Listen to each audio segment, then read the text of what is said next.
A'udzubillahi minasyaitonirrajim. Bismillahirrahmanirrahim. Assalamualaikum warahmatullahi wabarakatuh. Al-Mahmud Allahu jalla jalaluhu wa musalla alaihi Muhammad wa aluhu wal mad'ulahu al-bilad wa rijaluhu. Bismillahi abtadi wa bi kitabillahi ahtadi wa bi sunnati nabiyhi Muhammad sallallahu alaihi wasallam aqtadi. Bismillahi tawakkalna 'ala Allah, la haula wa la quwwata illa billah. Asyhadu an la ilaha illallah wa asyhadu anna Muhammadar Rasulullah. Innallaha yuhibbul ladzina yuqatiluna fi sabilihi saffan ka'annahum bunyanun marsus. Taraktu fikum amrayn ma in tamassaktum bihima lan tadillu abada kitaballahi wa sunnata rasulih. Sadaqallah, sadaqa Rasulullah. Alhamdulillah, bersyukur kehadrat Allah Subhanahu wa taala kerana dengan limpah rahmat dan kasih sayangnya pada pagi ini dapat lagi kita sambung perbicaraan dan perkongsian kita dalam bicara maqasid, khususnya untuk kita menampakkan sains di sebalik Ashabul Kahfi, bagaimana untuk kita relatekan dengan ayat-ayat yang ada di dalam Al-Quran. Seterusnya untuk kita memahami adakah kita ini menjadi sebahagian daripada umat-umat yang terpilih untuk menyambung semula gagasan ilmu yang Rasulullah SAW tinggalkan melalui kitab dan sunnah baginda, atau kita ini hanyalah jadi penumpang yang hanya melalui satu fasa zaman, yang hanya datang dan boleh pergi tanpa ada sebarang-barang keterikatan dengan apa yang telah Allah berikan kepada kita melalui pedoman wahyu, untuk kita menjadi sebahagian daripada umat-umat yang menggalang amanah agama ini. So kita semua duduk di dunia yang sama. Kita di dunia ini dapat nikmat yang sama seperti orang lain, tetapi dalam kita mendapat satu nikmat yang sangat-sangat besar, antaranya adalah nikmat bagaimana untuk kita menjadi sebahagian daripada orang-orang yang dapat mengerjakan satu tuntutan perintah basmalah yang sangat besar di atas muka bumi ini, iaitu bagaimana untuk kita menegakkan din Allah itu, menegakkan agama itu, tidak lain dan tidak bukan melainkan kita meletakkannya kembali balik ke tempat yang tertinggi. Kalau Islam itu Allah nampakkan al-Islamu ya'lu wa la yu'la alaih. Sesungguhnya Islam itu dialah yang paling tinggi dan tidak ada yang tinggi melebihinya daripada sekalian agama-agama yang lain. Setugas dan tanggungjawab kita sekarang ni adalah bagaimana untuk kita memperkemaskan balik kefahaman kita, terutamanya kefaqihan kita. Apa yang kita mampu kembalikan balik, apa yang Rasulullah telah lakukan pada zaman baginda, itu juga duplikasi yang kita nak kena buat, repetition yang kita nak kena laksanakan, penghasilan. Ni bila maksud penghasilan, maksudnya kita dapat melaksanakan kejayaan yang sama seperti mana Nabi dah buat. Bila wahyu pertama turun, Iqra bismi rabbikal ladzi khalaq, dia tidak lain melainkan satu perintah untuk kita mengkaji, mencetus. Satu cetusan, satu gagasan, idea kepada Rasulullah SAW untuk mengkaji balik. What's wrong dengan dunia hari ini? Apa yang jadi dengan Islam pada hari ini? Apa yang jadi pada umat ketika ini?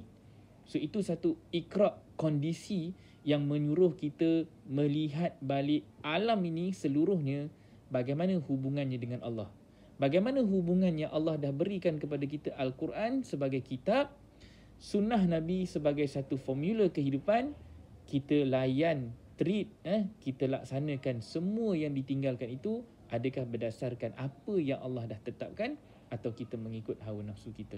So ini Iqra, bicara Iqra adalah bicara Iqra pengaturan, Iqra aturan alam yang ada di atas muka bumi. So alam sedang menunjukkan satu keadaan, alam sedang menampakkan satu situasi fenomena ramat, situasi panas, keadaan umat yang berada dalam keadaan kebejatan akhlak. So bicara Iqra bismi rabbikal ladzi khalaq adalah untuk melihat bagaimana kita melihat alam ini dari sudut penciptaan, agama yang ada. Jadi kalau Islam yang ditinggalkan, sudah mula hilang dia punya aizah, dia punya cahaya, dia punya kegemilangan, dia nampak seperti wujud.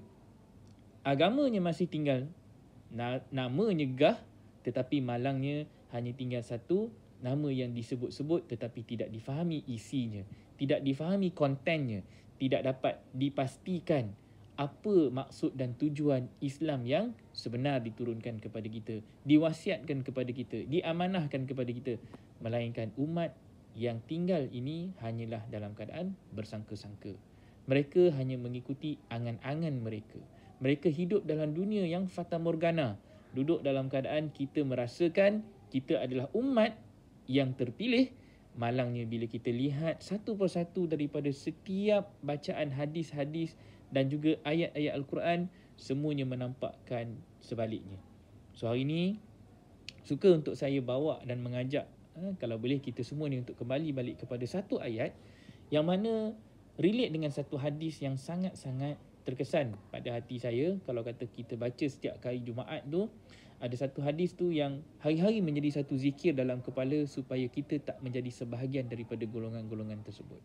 Bila mana Nabi nampakkan satu gambaran umat di akhir zaman. Okey, saya kongsikan hadis tu. Kita tengok hadis ni senang sebab apa? Dekat internet ada banyak kan. So kita tak payah nak cari hadis-hadis. Senang je. Okey, tu saya dah crop sikit dia punya ni bagi nampak besar sikit. Okey, apa Nabi cakap? Nabi kata akan datang umat-umat yang berkerumun ke atas kalian seperti kerumunnya orang-orang yang makan pada satu pinggan. Maka seorang bertanya, apakah jumlah pada kami ketika itu sedikit? Tapi Nabi cakap apa? Nabi jawab, bahkan jumlah kamu pada saat itu ramai. Akan tetapi keadaan kamu seperti buih-buih di lautan. Dan sesungguhnya Allah yang mencabut dari musuh-musuh kamu rasa takut terhadap kamu serta akan ditimpakan wahan di dalam hati-hati kamu. Para sahabat bertanya, wahai Rasulullah, apakah al-wahan? Baginda menjawab, cinta kepada dunia dan takut mati. So ini satu hadis yang sangat-sangat terkesan kepada kita, yang sedikit sebanyak memberikan kepada kita satu penjelasan yang menyuruh kita berfikir, yang mengajak kita untuk menjadi seorang yang menggunakan akal, yang menyuruh kita untuk menggunakan sebaik-baiknya, seboleh-bolehnya apa saja petunjuk yang Allah dah berikan kepada kita, apa saja benda yang Nabi dah sampaikan kepada kita, kita cuba dapatkan, kita cuba fahamkan, kita cuba jadikannya sebagai satu tips bagaimana untuk kita menggunakan hadis tadi itu dalam menggunakan Al-Quran sebagai kertas litmus. Kalau kita tengok dekat sini, dia ada beberapa poin yang kita nak kena faham. First kali adalah tentang bagaimana kita ini akan dikerumun dan dia akan makan kita. Kita ingat balik apabila kita dah pernah sampaikan dalam satu program bicara maqasid yang lepas, saya pernah nampakkan tentang keadaan umat waktu tu, di mana kita dinampakkan tentang bagaimana situasi mutasyabihat makan dan minum. Itu kita pernah nampakkan. Dulu dalam Sains Ashabul Kahfi juga kita nampakkan tentang mutasyabihat. Apakah yang dimaksudkan dengan makan dan minum. So ini situasi yang berlaku. Makan dan minum yang bagaimana. Cerita tentang makan dan minum adalah satu benda yang kita kena tahu. Apakah yang dimaksudkan dengan makan kebatilan dan juga minum ilmu, ataupun kita nak kena mencari air untuk kita jadikan sebagai satu bentuk kekuatan dalaman yang nak menyucikan diri kita. So ini makannya adalah orang makan kita sekarang ni, bukan kita makan kebatilan orang.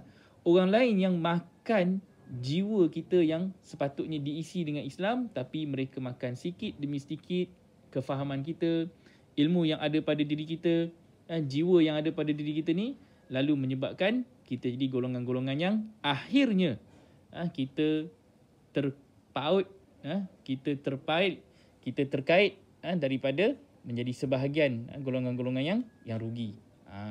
Ada orang kata Jauh bunyinya. Okey, sekejap. Okey, rasanya audio dah jadi baik balik. Alright.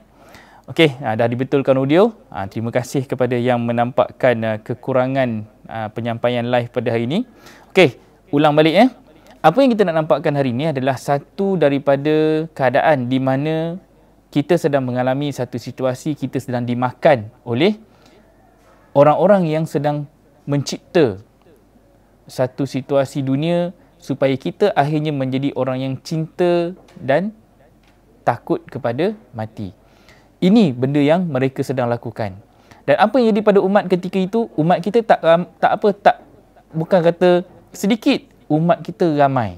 Tapi ramai kita ni adalah seperti buih yang di lautan. Okey, di sini kita nak masukkan elemen yang penting.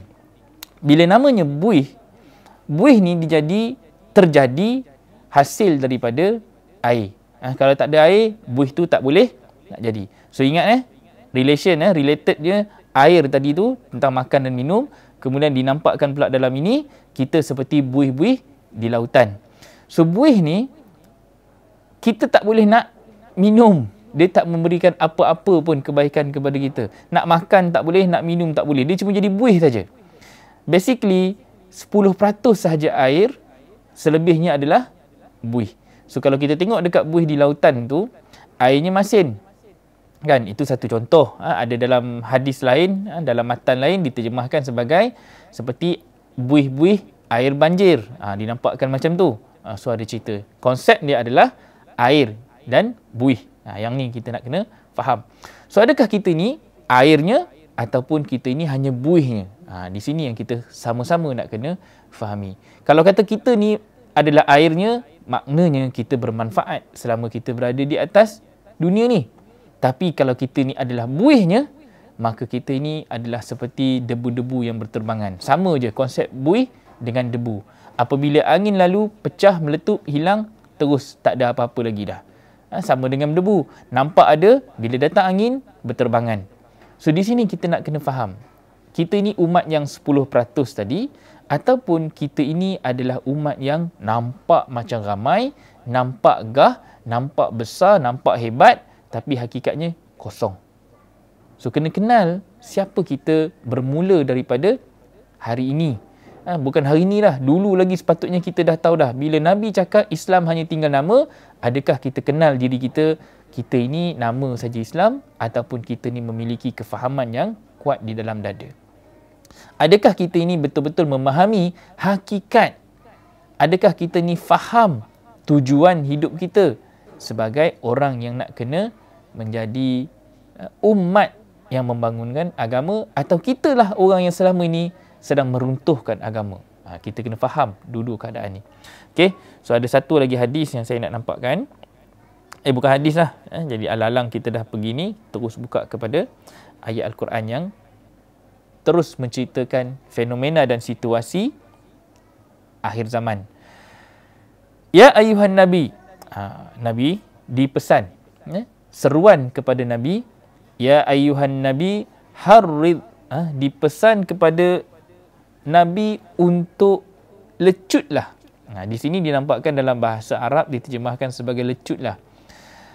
Tapi dalam maksud yang lain, dia sebenarnya bermaksud corakkanlah. Dia bukan sekadar kobarkan saja. Ada maksud kobarkanlah orang-orang beriman untuk berperang. Ini satu seruan, kobaran semangat kepada Nabi untuk mengajak mereka berperang.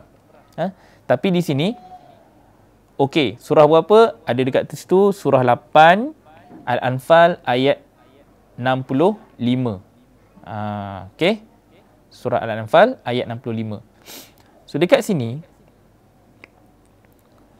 yang kita nak kena faham sekarang ni adalah satu perkataan daripada perkataan harrid.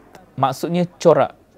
Kita nak kena dibentuk. Nabi diperintahkan untuk membentuk, mencorakkan jiwa orang-orang beriman ni alal qital. Kalau dalam ni kita ambil berperang, dan kita akan jadi fikir Nabi ni ajak orang berperang, sebenarnya dia lebih ke arah berjuang. Bukan sekadar berperang, tapi sebenarnya adalah untuk berjuang. So kita ni nak ajak, kita ni nak diseru, kita ni diperintahkan. Allah perintahkan kepada Nabi untuk menyuruh umat Islam, untuk menyuruh orang-orang yang beriman, bukan Islam saja, di situ dituliskan al-mu'minin, kepada orang-orang yang dah yakin. Yakin maksudnya dah ada ilmu, yakin dah ada kepercayaan, believe in the system. Ni orang-orang yang beriman. Dia yakin dengan sistem agama dia. Dia yakin dengan sistem Islam dia. Dia yakin dengan kefahaman yang dia dapat. Dia yakin dengan kitab dan sunnah yang diwasiatkan, disampaikan, dibacakan, diberikan. Kita yakin dengan ilmu. Bukan lagi sangka-sangka. Bukan lagi ikut-ikutan. Bukan lagi jadi orang yang hanya taklid buta. Tak. Ini adalah orang-orang yang faham kenapa dia nak kena berjuang. Kenapa dia nak kena berdiri. Kenapa dia nak kena ada stand. Kenapa dia nak kena bangkit untuk membela agama dia. So kita nak kena tahu ni, adakah kita ini sebahagian daripada golongan-golongan yang menjadi orang-orang yang terpilih, duduk di kalangan mereka-mereka yang dijemput untuk menjadi sebahagian daripada pejuang-pejuang agama, orang yang nak membangkitkan kembali Islam, ataupun kita ini hanyalah orang yang menumpang sebahagian yang lain. Maksudnya kita ni jadi buih saja. Tahu, airnya kita tak masuk pun sebahagian daripada air itu. So bila cerita air, ada cerita buih, Nabi dah nampakkan siapa buih-buih tersebut. Siapa buih-buihnya adalah orang yang terkena penyakit. Penyakitnya adalah penyakit wahan, cinta kepada dunia dan takut mati. So cek balik diri kita, adakah kita ni orang yang banyak sangat kecintaan kepada dunia ataupun kita ni takut kepada mati. Umat Islamnya ramai. Ada berbilion umat Islam di muka bumi ini, tetapi Nabi cuma diberi hint bahawa yang betul-betul akan bersama dengan Nabi, berjuang, yang akan mengikut jejak langkah Nabi, hanyalah golongan-golongan yang disebutkan dalam Al-Quran. In yakun minkum ashrun, jika ada di antara kamu 20 sabirun, orang-orang yang sabar. Okey, ceritanya nak ada dalam kalangan Nabi ni 20 orang-orang yang sabar. Yakhlibu mi'atain, mereka akan mengalahkan 200. So di sini satu formula. Jangan tengok nak cari kat dunia ni nak kena cari 20 orang nak mengalahkan 200 tu. Okey, walaupun sejarahnya di RPWP ni, ayat ini berlaku di Prihatin bila mana ketika pembangunan RPWP ada 200 orang yang nak melaksanakan angan-angan untuk membangunkan agama ini, untuk melaksanakan misi yang kita nak buat. Tapi bila mana kita dah mula menetapkan satu stand perjuangan, kita nak buat rumah anak yatim kan, tiba-tiba 180 orang hilang. Tinggallah 20 orang yang sabar. Itu melalui pengalaman dan juga perjalanan RPWP. Kebetulan ayat ini menceritakan kisah yang lebih kurang perjuangan yang kita nak membangunkan Islam di akhir zaman ini. Tapi ayat ini formulanya adalah 10%. Jumlah yang dinampakkan adalah 10% sahaja yang betul-betul diperlukan. Untuk apa? Mengalahkan yang baki 90% lagi tu. Siapa yang menjadi golongan-golongan core founders kepada golongan ini? Mereka tidak lain dan tidak bukan adalah orang-orang yang sabar. Apa maksud sabar? Sabar ada dalam surah 3 ayat 146. Cerita tentang mereka itu adalah orang yang tidak kalah, tidak lesu, tidak lemah dan pantang menyerah kalah. Ni golongan-golongan sabar yang Allah cintai, yang Allah sukai. Ni kalau kata kita ni baru diuji sedikit dengan dunia, dengan nikmat dunia, tapi kita dah pun tewas, dah mengalah, dah boleh bertoleransi dengan Dajjal, bertoleransi dengan penjajah, dah boleh bertoleransi dengan orang-orang yang akan memberikan kepada kita nikmat kesedapan dunia yang seketika. Yang ni kadang-kadang kita tak sedar. Bila mana kita ni jadi golongan-golongan orang-orang yang lemah, orang-orang yang menyerahkanlah cepat, pantas. Apabila kita ni tak mampu untuk berfurqan. Bagaimana ujian-ujian yang Allah bagi ni tidak lain dan tidak bukan, apa saja ujiannya adalah untuk menguji kesabaran kita, menguji kekuatan dan keimanan kita. Tapi itulah kita. Andai kata kita tidak memahami Al-Quran, kalau kata kita tidak faham mesej Al-Quran, kadang-kala kita jadi golongan-golongan yang lemah. Kita jadi golongan-golongan yang letih, lelah, lesu. Diuji sedikit tetapi kita akan mudah menyerah kepada takdir. Kadang-kadang kita tidak adalah satu stand yang boleh membangkitkan jiwa kita. Sebab tu Quran ini, kalau kita baca dengan kefahaman, kita baca dengan ilmu, kita akan dapat satu keadaan di mana kita akan jadi golongan-golongan yang betul-betul memahami bagaimana hendak kita laksanakan perintah Allah ini dengan mengikut step-step yang Nabi tunjukkan. Nabi dia tak bagi kat kita angan-angan.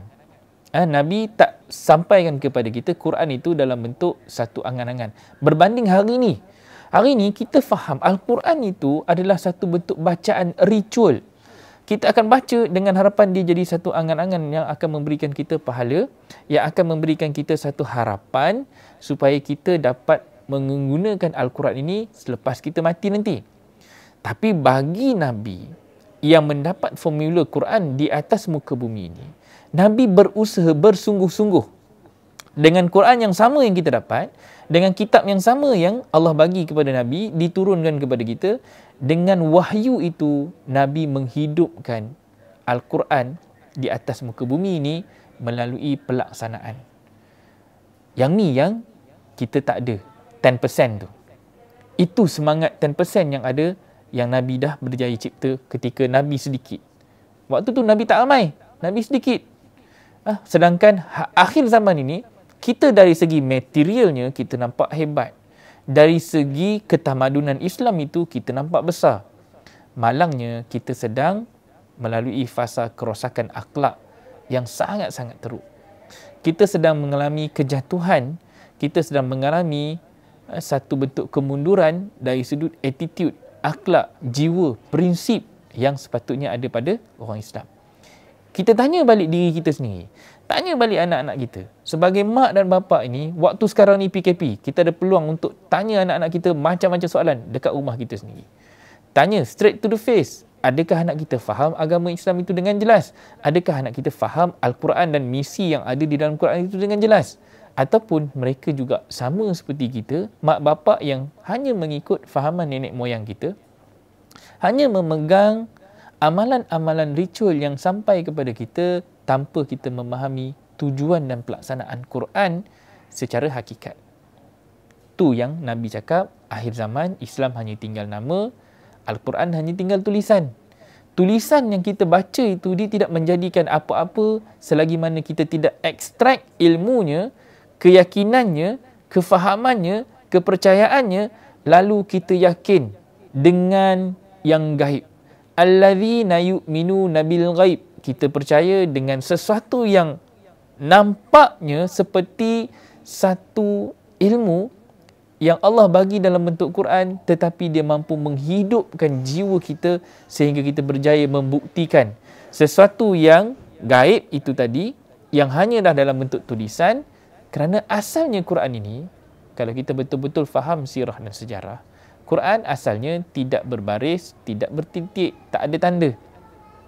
Jadi Quran yang kita baca hari ini sudah dinampakkan dengan kemudahan yang lebih jelas. Kita senang baca kerana ada barisnya, ada tajwidnya. Tapi kita lebih fokus kepada tajwid itu berbanding kita fokus kepada kefahaman Al-Quran. Kita lebih suka untuk masuk ke dalam satu kelas, program yang kita rasa kita akan serahkan segala-galanya untuk kita membaca Al-Quran dengan baik, tapi kita tidak membaca Al-Quran dengan faham. So, dua situasi yang menyebabkan kita duduk dalam dilema agama. Kita cintakan Al-Quran, tetapi kita hanya cintakan pada kemerduannya, kepada kenikmatan melagukannya, kepada keseronokan membacanya, tetapi kita tak faham. Di situ gagalnya misi Rasulullah SAW menyampaikan, menurunkan ayat-ayat itu kepada kita dengan kefahaman. Nabi dah berjaya melepasi satu fasa 23 tahun hanya untuk berjuang memastikan Quran ini sampai kepada kita di akhir zaman. Malangnya, di akhir zaman ini, kita hanya fokus kepada satu bentuk bacaan Al-Quran. Bahasa Arabnya saja. Kita fokus kepada membaca tajwidnya saja. Malangnya kita tidak fokus kepada makna-makna yang ada di dalam Quran, strategi agama yang ada di Quran. Maka bagaimana hendak kita menjadi orang yang yakin? Macam mana kita nak jadi orang yang percaya? Macam mana kita nak jadi orang yang tahu? Kena faham ya, Iqra bila diturunkan, hujungnya Allah bagi kepada kita ayat yang kelima itu, Allamal insana ma lam ya'lam. Mengajarkan manusia apa yang mereka tidak tahu. Mengajarkan insan apa yang mereka tidak ada. Mengajar insan apa yang selama ini mereka jahil. Mengajarkan insan apa yang selama ini mereka tak faham. So kita ni selama dah hidup 40 tahun, 50 tahun, dah duduk dalam keadaan Islam yang rasanya dah subur daripada kita kecil sampai besar. Islam yang mengajak kita baca Quran hanya untuk angan-angan pahala, dan itulah yang kita buat daripada kecil sampai besar. Berapa ramai daripada kalangan kita yang betul-betul go through 114 surah ini untuk kita deeply memahami ayat-ayat itu. Kita sanggup keluarkan duit hanya untuk menggali Al-Quran. Kita sanggup bermodalkan apa yang kita ada untuk belajar Al-Quran. Keluarkan duit, keringat, wang ringgit, tenaga untuk mencari guru Al-Quran, bukan sekadar mengajar kita tajwidnya, tapi memahami setiap patah perkataan yang ada dalam Quran itu adalah satu mesej penting yang Allah perintahkan kepada kita. Kerana cinta dunia, kita tinggalkan part ni. Kerana kita cintakan dunia, kita mencari bahagian yang lain. Kita fokus kepada dunia tetapi kita lupa tentang akhirat. Kita fokus tentang bacaan Arabnya tapi kita lupa tentang kefahamannya. Ini kita hari ini. Tanya balik anak-anak kita. Cek balik anak-anak kita. Kalau anak kita berusia 7 tahun, kita dah suruh baca Quran. Tapi adakah kita menyuruhnya untuk memahami Quran? Membaca terjemahan. Menggali Al-Quran. Kita sebagai mak bapak duduk di sebelah dia. Bukan sekadar tasmek, bacaan Arabnya saja. Tapi kita nak uji kefahaman ayat-ayat Quran. Kalau kita buka surah 28, surah menceritakan tentang Al-Qasas. Surah Al-Qasas tu, daripada ayat pertama tu, boleh kata 7 ke 80% cerita tentang Nabi Musa yang original ada dekat dalam surah Al-Qasas. Kalau anak-anak kita boleh layout ke semua bacaan itu dalam bentuk penceritaan yang hak, yang jelas. Tak ada lagi dakwa-dakwi yang mencampur adukkan Israeliat apa semua. Apa yang ada di dalam Al-Quran itu sudah cukup untuk membentuk karakter anak. Untuk dia kenal apa yang Al-Quran nak bentuk jiwa anak kita. Kenapa kisah Nabi Musa itu terlalu banyak disebutkan dalam Quran? Why Nabi Musa? Why Ibrahim? Kenapa Nabi Nuh? Kenapa surah-surah tertentu itu menceritakan secara detail? Ada ayat-ayat tertentu yang langsung hanya menyentuh sedikit saja kisah-kisah Nabi tertentu. Dan semua ini memerlukan analisa dan analytical mind yang menggunakan furqan. Ini dinamakan furqan. Apa yang ada dalam kepala kita itu adalah satu bentuk cetusan yang memerlukan kepada pembezaan yang hak dengan yang batil.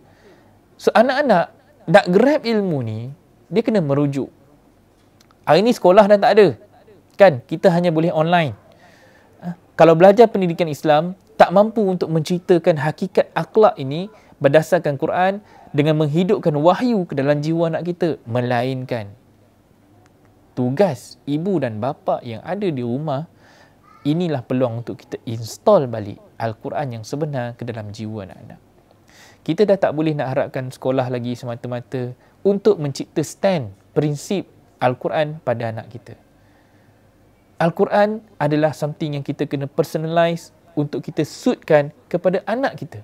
Kalau anak kita ada masalah akhlak, kita lebih kenal akhlak anak kita berbanding sekolah. Tak tahulah kalau ada mak bapak yang rasa ni dapat anak, depannya baik, belakangnya buruk pun ada juga. Depan mak bapak baik, juruh. Tapi bila pergi ke sekolah, habis. Dialah kaki pukul, dialah gangster. Pun ada juga. Tapi kita ni sebagai mak bapak, sekarang ni Allah bagi satu tempoh setahun untuk kita break sekejap. Bagaimana COVID ini memberi peluang kepada ibu dan bapa untuk kenal anak-anak dia sendiri. Pandang muka anak dan pandang Al-Quran yang ada di sebelah. side by side. Adakah Al-Quran itu 30 juzuk itu dah berjaya kita install ke dalam jiwa anak? Kalau ayat ini dinampakkan, corakkan. Adakah kita berjaya corakkan anak-anak kita sesuai dengan jiwa seorang pejuang untuk menjadi orang-orang yang sabar, untuk jadi orang-orang yang 10% tadi. Ataupun anak kita termasuk dalam golongan yang 90%. Ada macam tak ada. Hidup macam buih. Kita sendiri mak bapak ni 90% dalam golongan yang buih tadi. Ni kita kena cek balik. Mana kita pada hari ini? Kemudian Allah kata wa in yakun minkum mi'atun. Dan jika ada di antara kamu 100 yaghlibu alfa. Dinampakkan kita akan mengalahkan 1000. 1000 akan dikalahkan oleh 100. Formula yang sama Allah gunakan 10%. Kemudian pada orang-orang kafir disebabkan mereka kaum yang tidak mengerti. La yafqahun. Tidak memahami. Tidak faqih. Yafqahun itu daripada perkataan faqih. Fiqh. Daripada perkataan yang sama. So, daripada Iqra dinampakkan tentang Allamal insana ma lam ya'lam. Pertama, Allah kenalkan kepada kita dunia ini bahawa 90% manusia yang duduk dalam keadaan buih tadi adalah manusia-manusia yang tidak tahu. Umat-umat yang tidak tahu. Ramai, tapi ramainya tak faham. Ramai, tetapi hakikatnya tidak tahu. Tidak mengerti. Tidak menggunakan akal. Banyak ayat-ayat yang Allah gunakan, Allah sindir kita, Allah tunjukkan sisi-sisi kita tu yang mana 90% ni adalah golongan-golongan yang kebanyakan manusia. Yang sedikit, illa qalila, hanyalah 10% ni. So, adakah kita nak jadi golongan-golongan yang 10% ni, which means sangat sedikit, berbanding kita sudah pun duduk di dalam kelompok manusia yang seramai 90% tadi. So, kita sendiri faham kita di mana. Kalau kata kita reti nak meletakkan furqan tadi, membezakan yang hak dengan yang batil, sampai kita jelas kita ni golongan-golongan yang terpilih duduk dalam 10% tadi, ataupun kita ni golongan yang 90% yang macam buih tadi. So, cek baliklah. Adakah kita memiliki airnya, ilmunya, ataupun kita masih lagi hidup dalam keadaan bersangka-sangka. Ini satu cabaran dan juga satu ujian untuk kita semua sebagai orang yang memiliki ilmu, orang yang mendapat Al-Quran, orang yang mendapat ilmu dengan kefahaman. Sepatutnya kita kena bangkit. Sekarang ni bukan lagi waktu kita lena, tidur, tengok saja keadaan macam ni, dan kita memilih untuk jadi orang-orang yang masih lagi selesa dengan 90% manusia yang sekeliling kita dalam keadaan yang sama. Seruan dia, pandang kiri dan kanan, tengok depan dan belakang. Apa sejarah hidup kita dengan Al-Quran? Kita adalah umat-umat yang bagaimana? Di akhir zaman, ujungnya masjidnya indah tetapi kosong daripada petunjuk. So, adakah rumah kita itu kosong daripada petunjuk? Yang ada dalam rumah kita, kita boleh tengok nikmat dunia yang sangat banyak.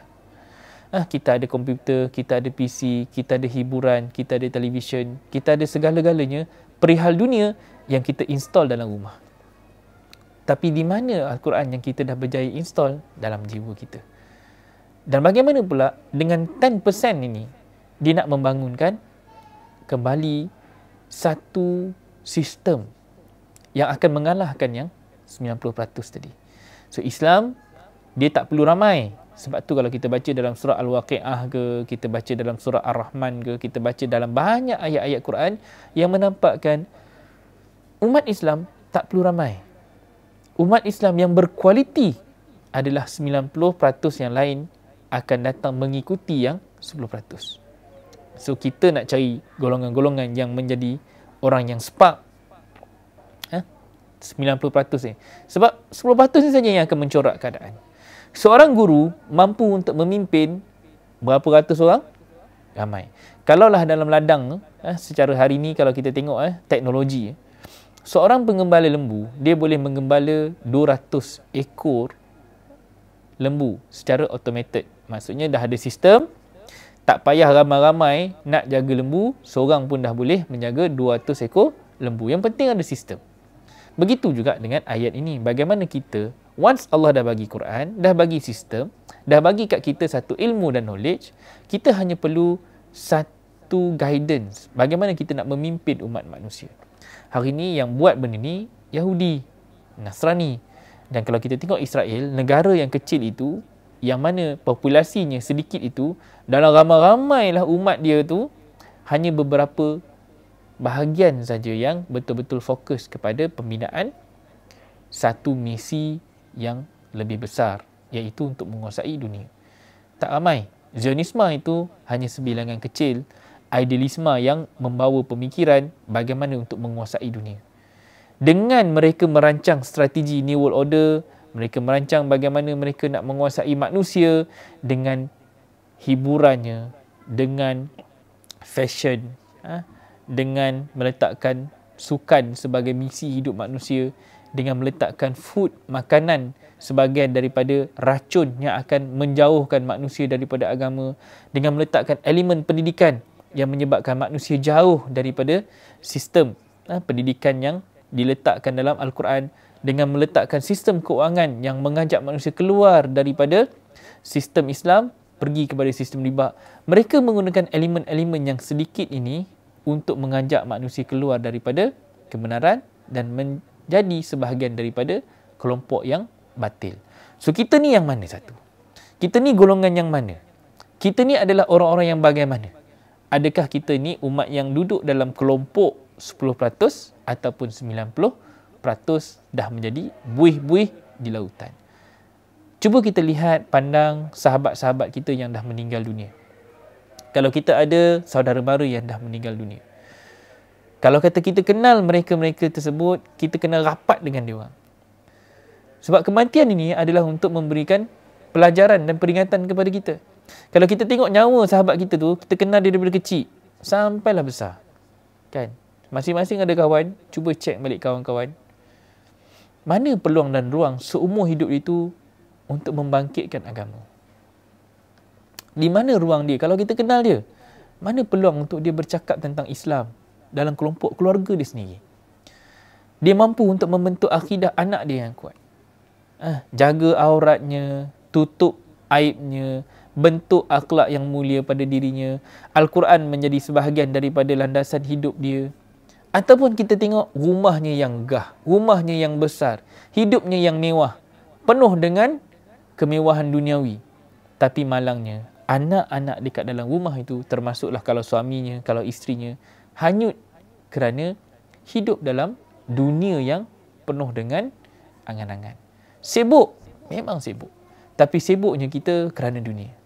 Sibuknya kita dalam mengejar harta. Sibuknya kita ini dalam mengejar pangkat. Sibuknya kita itu dalam keadaan kita ini penuh dengan angan-angan untuk capai cita-cita dunia. Tapi cita-cita agama tak ada, tak dihidupkan dalam rumah kita. Ada Al-Quran, tetapi Al-Quran itu hanya jadi satu angan-angan yang diletakkan dalam kabinet, letak dekat rumah, duduk dekat atas rehal, tapi dia tidak berfungsi untuk memberi cahaya dalam rumah tadi. Kita ada kawan-kawan macam ni. Kita pandang dia, kita lihat dia dan kita kena jadikan peringatan untuk kita. Kalau kata kita sendiri adalah orang tersebut, maka ini adalah satu wake up call. Kita dah kena bangkit. Bukan lagi kita rasa kita tenang, bukan lagi kita rasa kita seronok, kita suka duduk di dunia, tapi kita tak faham apa tujuan dan maksud kita sebagai hamba yang nak mengabdi. Namanya abdi adalah meletakkan diri kita sebagai hamba melebihi apa yang diadakan kepada kita dalam bentuk dunia. Kita jadi hamba, bukan hamba dunia lagi. Kita nak jadi hamba yang betul-betul menghambakan diri kita, mengabdikan diri kita kepada sistem yang Allah nak. So, kita tanya balik diri kita. Macam mana hubungan kita dengan Allah? Hubungan kita dengan Quran? Adakah kita ini hanya jadi sebahagian daripada golongan-golongan yang memiliki Quran, tetapi kita tidak memahami isi kandungan Quran. Kalau itu sahaja dah menjadi indikator hubungan kita dengan Al-Quran dah jauh, maka cuba bayangkan, Al-Quran itu yang nak menyelamatkan kita daripada siksa kubur. Al-Quran itu yang nak menyelamatkan kita daripada api neraka. Tapi hubungan kita dengan Quran itu sangat jauh berbanding hubungan kita dengan duit. Berbanding hubungan kita dengan manusia. Berbanding hubungan kita dengan apa yang ada dalam seluruh isi dunia ni. Quran itu tak duduk nombor berapa dalam senarai list priority kita. Kena cek balik supaya kita tak jadi macam buih. Dan amal-amal kita pun tidak menjadi seperti buih-buih di lautan.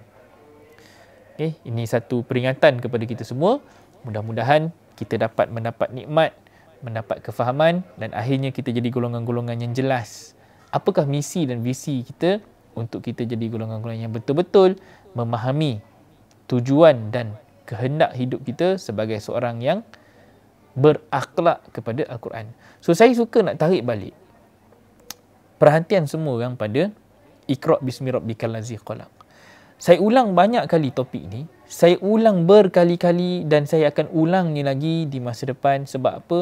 Kerana Iqra' inilah punca kepada kita yang nak bangkitkan balik jiwa. Sebagaimana Rasulullah dikejutkan, dibangunkan daripada satu fenomena kejahilan yang berlaku dalam umat waktu itu, kita juga nak kena dikejutkan dengan benda yang sama. Adakah kita nak jadi golongan-golongan yang hanya menyedap dekat atas muka bumi ini dengan nikmat dunia yang Allah bagikan setiap hari? Allah tak pernah minta balik kita balas. Dia bagi kita nyawa, dia bagi kita harta, dia bagi kita duit, dia bagi kita anak, bagi isteri, suami, dia bagi pangkat, macam-macam. Tapi kita hanya membalasnya dalam bentuk pengabdian yang sangat minimum. Kita tidak memahami Al-Quran seperti mana yang Allah kehendaki. Tetapi sebaliknya kita jadi makhluk yang mengakui Islam, mengaku beriman, tapi sebenarnya kita tak faham apa itu tuntutan-tuntutan yang Allah kehendaki selari dengan apa yang kita kena ikrarkan berdasarkan Al-Quran. Kita baca surah dalam solat. Kita baca ayat Quran dalam solat. Kita baca Al-Fatihah dalam solat. Tapi sebelum kita jumpa semua tu, kita membaca satu doa iftitah. Iftitah itu sendiri, kandungannya adalah daripada ayat-ayat Al-Quran. Sebab tu kalau kita baca doa iftitah, kita sendiri tidak memahami ikrar kita. Inna solati wa nusuki wa mahyaya wa mamati lillahi rabbil alamin. Ikrar itu sendiri pun kita tidak meletakkan. Semuanya kerana Allah seluruh sekalian alam ini, hidup dan mati kita. Inna solati wa nusuki wa mahyaya wa mamati. Hidupku dan matiku. Jadi hari ni kita nak kena cek, adakah 90% daripada kehidupan kita? Cek balik ni. Kalau umur daripada kosong kita hidup sampailah sekarang. Saya kebetulan dah 38 tahun semalam. So kita cek usia ni 38 tahun. Kalau 40 tahun, ambil senanglah 40 tahun genap. Kalau 40 tahun, adakah 10% daripada hidup kita itu hanya itu yang berkualiti? Maksudnya 4 tahun. 4 tahun saja.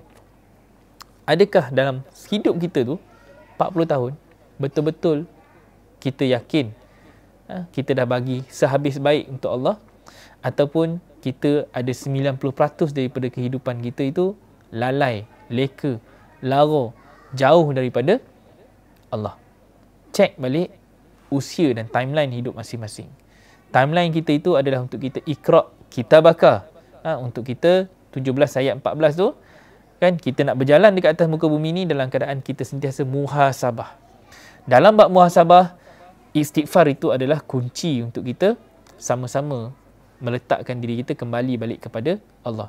Istighfar yang sebenar-benarnya, yang sebetul-betulnya adalah untuk kita menghitung dosa, bukan menghitung pahala, bukan kita menghitung amal. Kita rasa kita dah buat banyak dah ni. Salah. Buang kefahaman tu. Sebenarnya kita nak kena menghitung, apa lagi yang aku belum buat untuk Islam? Apa lagi yang belum aku buat untuk agama? Apa lagi yang belum aku perbaiki? Kalau Nabi 100 kali sehari istighfar Nabi.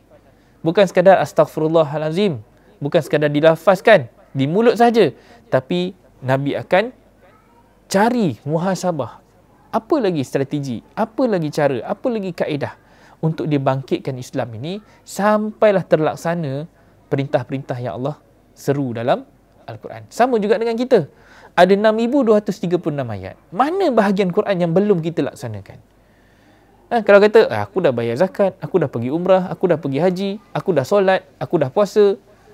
Itu baru sebilangan daripada 500 ayat-ayat hukum yang ada dalam Quran. Perintah-perintah khusus yang ada dalam Quran. Kalau kita duk claim kita dah buat itu, dah buat ini, dah buat yang tu, yang ni, kita cuma claim hanya to justify apa yang kita dah bagi balik kepada Allah. Tapi pernah tak kita cek diri kita, muhasabah diri kita, istighfar dosa-dosa kita yang belum kita buat, yang belum kita baiki, kesalahan-kesalahan yang kita ulangi. Itu yang kita nak kena sama-sama cek balik. 90% kerosakan kita tu kadang-kadang kita tutup dengan 10% kebaikan yang kita buat. Kita berbangga-bangga dengan kebaikan yang kita dah lakukan. Tapi kita lupa ada 90% lagi dosa-dosa, perbuatan-perbuatan, kesilapan kita yang kita put under the carpet. Jadi kita nak kena cek, muhasabah dosa yang kita sembunyikan tu.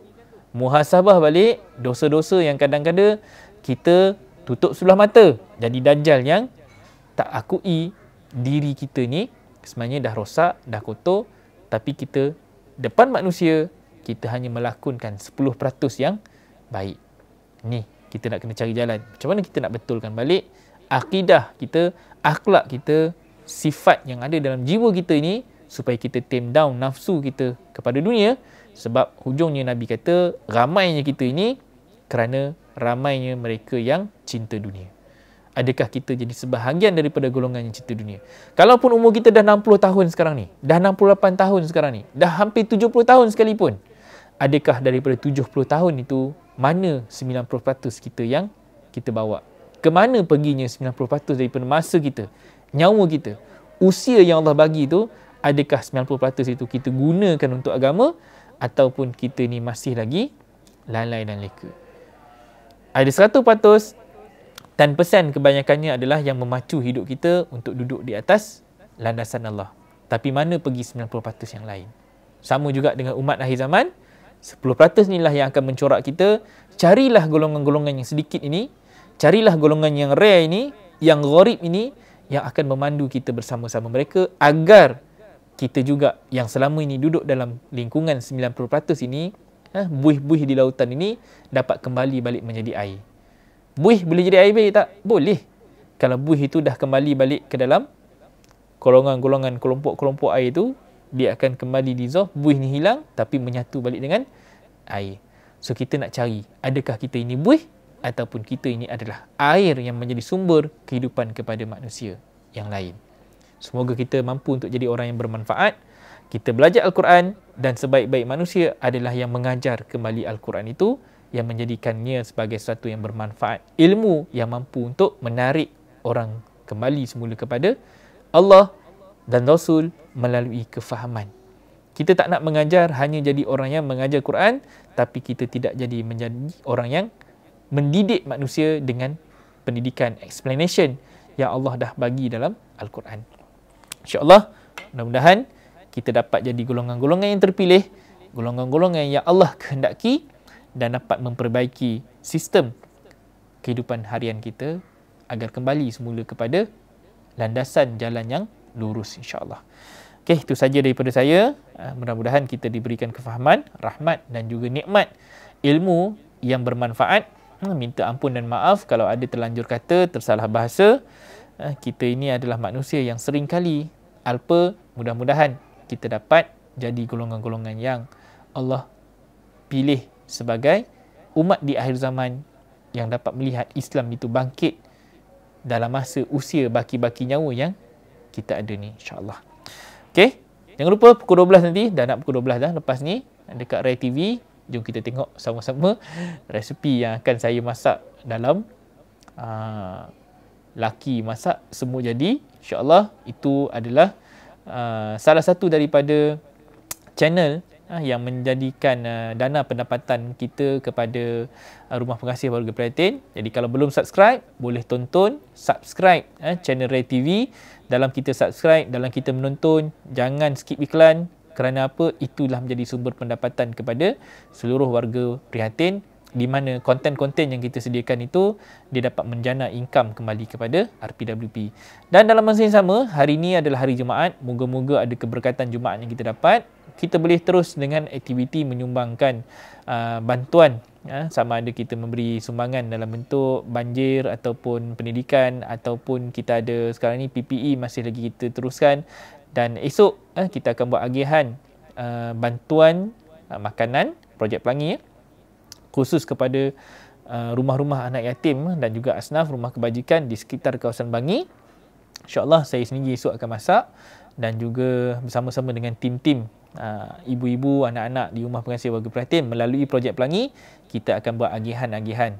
Saya akan masak nasi daging esok. InsyaAllah kita nak bagi sumbangan makanan juga kepada asnaf-asnaf dan anak yatim yang terkesan akibat daripada PKP dan COVID-19. Jadi insyaAllah dana yang anda sumbangkan hari ini hari Jumaat, moga-moga keberkatan hari Jumaat itu mengalir dalam kita punya ibadah dalam bentuk sedekah, dan Allah ganjari kita dengan kefahaman ilmu untuk kita sama-sama memahami bagaimana kita nak menggunakan Al-Quran itu sebagai satu strategi agama, insyaAllah.